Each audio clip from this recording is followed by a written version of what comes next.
Une fois passé le Pertus, ces messages diffusés en plusieurs langues sur l'autoroute A7 en Espagne doivent être pris au sérieux. Exemple ici avec cette intervention musclée de la police catalane en civil qui vient de repérer un flagrant délit. Nous allons à Barcelone pour les vacances. Nous avons été dépassés par cette Mercedes. Il nous a dit de nous arrêter parce qu'il y avait un bruit sur la roue arrière ou quelque chose comme ça. On est tous les deux sortis de la voiture, il y avait un problème. J'ai compris que quelque chose n'allait pas.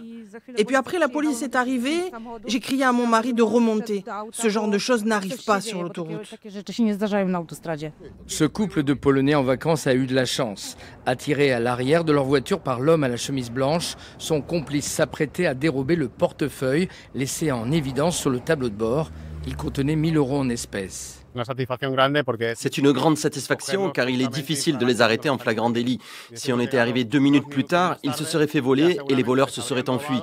Il est très difficile de les arrêter en mouvement. Pour lutter contre ce fléau, la police catalane a déployé des unités spécialisées sur l'autoroute. Elles agissent en civil avec des voitures banalisées et sont rodées aux méthodes de ces voleurs. L'expérience est importante, mais c'est aussi l'observation qui permet d'anticiper pour prévenir certaines conduites qui aboutissent à des délits. Face à ces arnaques en Espagne, certains touristes changent leur comportement. Moi, je ne mange plus dans les restaurants. Je prends un sandwich et je fais ma route, je fais 800 km que pour l'essence. Si quelqu'un m'arrête pour me dire que je suis crevée, je continue. Cette voiture immobilisée par un sabot appartient aussi à des voleurs. Une arrestation effectuée la veille par ce groupe d'intervention.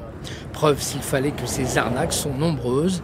Les auteurs de ces actes encourent une peine de 3 mois à 6 ans de prison.